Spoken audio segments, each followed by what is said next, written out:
کہ 20 من 19 من گھر لے جاؤ 1 من فقیر کو دے دو. تو یہ جتنے ہیں نا ذمہ دار بڑے، ان کو شیطان کہتا ہے تمہارے اوپر قرضے چڑھو ہیں، تم کہاں سے دو گے؟ پہلے اپنے قرضے اتارو پھر دو. تو وہ غریب کا حصہ کھا جاتا ہے. یہ تو تم مزدوری کھا جاتے ہیں، یہ تو اللہ کا حق ہے.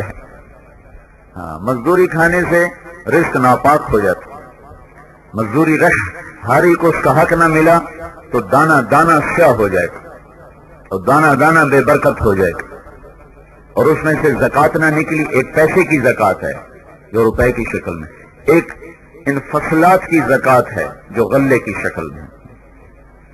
کہ جتنا اللہ نے دیا ہے اس میں سے 20واں حصہ نکالو اور جاؤ غریبوں کو ڈھونڈو اور ان کے گھر پہنچاؤ کہ بھائی اللہ نے مجھے 1000 من گندم دی ہے، 2000 من گندم اللہ نے مجھے دی ہے، یہ 100 من غریب کا ہے، آ جاؤ بھائی.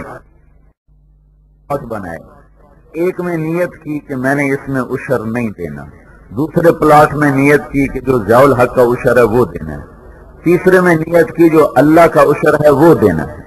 اس نیت کے ساتھ انہوں نے کپاس کو لگایا. سب سے زیادہ اس پلاٹ میں سے کپاس نکلی جس میں اللہ کا بنایا ہوا عشر نکالنے کی نیت کی تھی، وہ سب سے زیادہ نکلی. اس سے کم ضیاء الحق والا عشر اور اس سے کم جس میں یہ نیت تھی کہ میں نے دینا ہی کوئی نہیں. تو یہ سارا علاقہ ذمہ داروں کا ہے، آئے بھی ہوئے ہیں. میں سب کو سنا رہا ہوں کہ بخیل نہ بنو، ظالم نہ بنو، غریب کو اس کا حق دے کر زیادہ دو تو واپس 10 گنا ہو کے تو فوراً واپس آئے گا اور بے شمار گنا ہو کے اللہ کے خزانوں میں جمع ہو جائے گا. اور جو دعا دیں گے وہ اس کے علاوہ ہو. کسی غریب کو کپڑا پہنا دو، جب تک اس کے جسم پر وہ کپڑا رہتا ہے اس کپڑا دینے والے کے لیے ایک فرشتہ نیکیاں لکھتا رہتا ہے، لکھتا رہتا ہے، لکھتا رہتا ہے. تو اسلام 2 چیزوں کا نام ہے، ایک اللہ کا حق، ایک بندوں کا حق. اللہ کے نماز کے بغیر بھی معافی کوئی نہیں. سارے سندھ میں سخاوت کی دیگیں چڑھا دیں اور گھر گھر میں پیسے کی بارش کر دی. اگر نماز نہیں پڑھتا تو یہ سب مردود ہو جائے گا. نماز تو پڑھتا ہے لیکن لوگوں کا حق کھا جاتا ہے تو یہ اس کی نمازیں مردود ہو جائیں گی. اس کی نماز اسے بچا نہیں سکتی.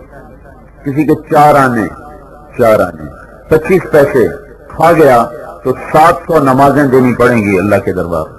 تو بھائی جیسے مال کا حق ایسے عزت کا بھی حق ہے. جیسے مال کی چوری ہے عزت کی بھی چوری ہے. اگر میں نے کسی کو ماں بیٹی کی گالی دی تو میں نے اس کی عزت پہ ڈاکہ ڈالا ہے. کوئی میرے گھر سے گندم چرا کے لے جائے میں اسے تو چور سمجھتا ہوں، لیکن میں نے کسی کو گالی دے دی تو میں اپنے آپ کو چور نہیں سمجھتا کہ میں نے اس کی عزت پہ ڈاکہ ڈالا ہے. تو یہ 2 طرح کی ظلم ہے، ایک مال کا، ایک عزت کا. نہ عزت کے ظالم بنو نہ مال کے ظالم بنو تو تمہیں اللہ اتنا دے گا تمہاری نسلیں نہیں سنبھال سکتی. تو اللہ تبارک و تعالیٰ نے دین صرف نماز کا نام نہیں، روزہ حج زکات کا نام نہیں، ادھر عبادت جو اللہ سے ملاتی، ادھر حقوق العباد جو لوگوں سے ملاتے ہیں.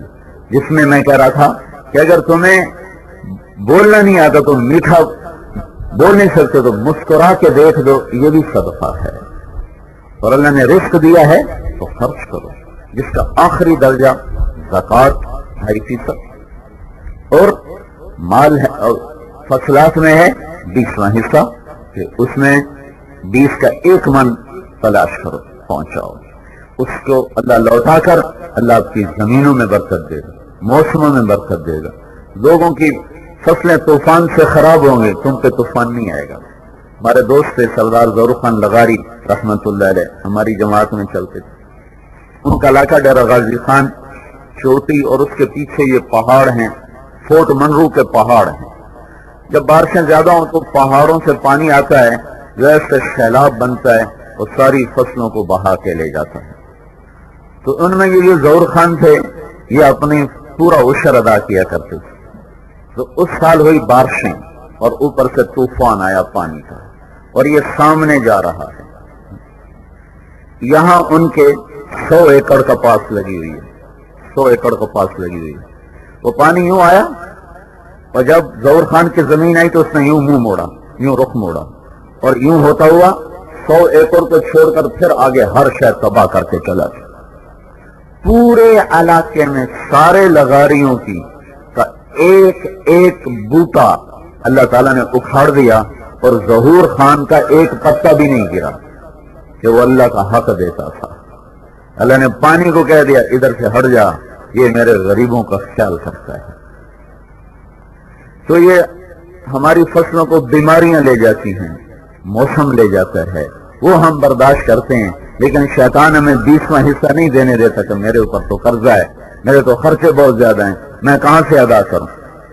یہ ہمارے پنجاب میں بھی یہ ہوتا ہے، تمہارے سندھ میں بھی یہ ہوتا ہے، تو بلوچستان سرحد میں تو ویسے ہی ذمہ دار اتنا کوئی نہیں ہے، لیکن جہاں ہے وہاں شیطان کا یہ چکر ہے کہ وہ اللہ کے غریب بندوں تک حق نہیں پہنچانے دیتا.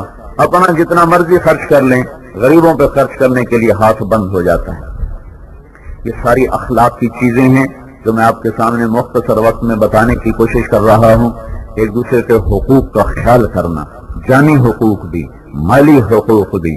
اللہ کسی کو رزق دے تو خود امام زین العابدین رضی اللہ عنہ حضرت امام حسین کے ایک ہی بیٹے، 4 بیٹے تو کربلا میں شہید ہو گئے، ایک بیٹے بچے تھے جن سے آپ کی نسل چلی.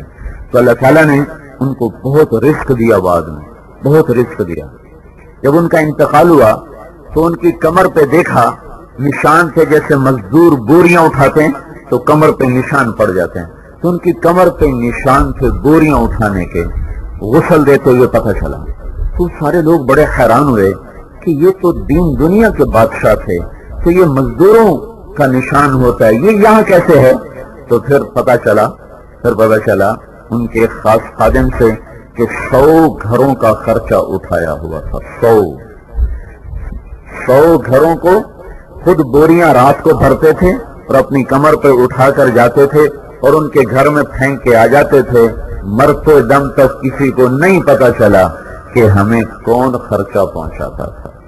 تم میں کوئی ذمہ دار کسی کو 100 روپے بھی دے تو سب اگر یہ 100 روپے دے رہا ہوں، دکھاتا ہی ہوں 100 روپے بھی تو چائے نہیں، سندھی تو ویسی چائے بڑی پیتے، 100 روپے سے تو اس کی چائے بھی پوری نہیں ہوتی.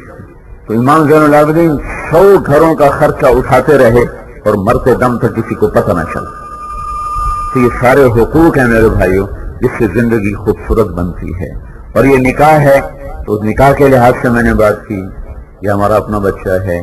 اچھے اخلاق سے گھر آباد ہوتے ہیں، اچھے اخلاق سے، میٹھے بول سے، درگزر کرنے سے، سختی سے نہیں، بد اخلاقی سے نہیں. ہمارے نبی گھر میں اتنے اچھے اخلاق والے تھے کہ آپ حضرت عائشہ کو آٹا گوندھ کے دیتے تھے، کہ ان کی عمر چھوٹی تھی تو ان کو آٹا گوندنا اتنا اچھا آتا نہیں تھا. تو ہمارے نبی خود آٹا گوندھ کے کہتے تھے میں تمہیں گوندھ کے دیتا ہوں، تم روٹی پکاؤ. یہ تمہارا نبی تھا اپنے گھر میں. اور اپنے گھر میں جھاڑو خود دیتے تھے، اپنے کپڑے خود دھوتے تھے. اپنی بیوی سے نہیں کہتے تھے میرے کپڑے دھو کے دے، اپنے کپڑے خود دھوتے تھے. یہ وہ پاک زندگی ہے جو اللہ کے نبی نے گزاری ہے. حضرت عائشہ رضی اللہ عنہ نے کہا یا رسول اللہ یہ حبشی آپس میں کھیل رہے ہیں، میں نے یہ تماشا دیکھنا ہے. تو آپ اپنے دروازے کے آگے کھڑے ہو گئے، پردہ بنایا، اپنے جسم سے پردہ بنایا، ان کو پیچھے کھڑا کیا اور حضرت عائشہ دیکھتی رہیں. جب تک حضرت عائشہ کا دل نہیں بھرا تو آپ کھڑے دکھاتے رہے. جب انہوں نے کہا بس تو پھر آپ وہاں سے پیچھے ہٹے. یہ آپ کے اخلاق تھے گھر میں. ایک صحابی نے پوچھا اللہ کے رسول کیسے تھے؟ تو دوسرے صحابی نے کہا ہر وقت غمگین رہتے تھے، ہر وقت فکر مند رہتے تھے. یہی بات ایک صحابی نے حضرت عائشہ سے پوچھی کہ اللہ کے نبی کیسے تھے؟ تو انہوں نے کہا ہر وقت ہنسنے والے تھے، ہر وقت مسکرانے والے تھے. جب گھر میں ہوتے تھے ہنسنے والے، مسکرانے والے، جب باہر ہوتے تھے تو فکر مند اور غمگین پن. ایک دفعہ جہاد سے واپس آ رہے تھے حضرت عائشہ صاحب،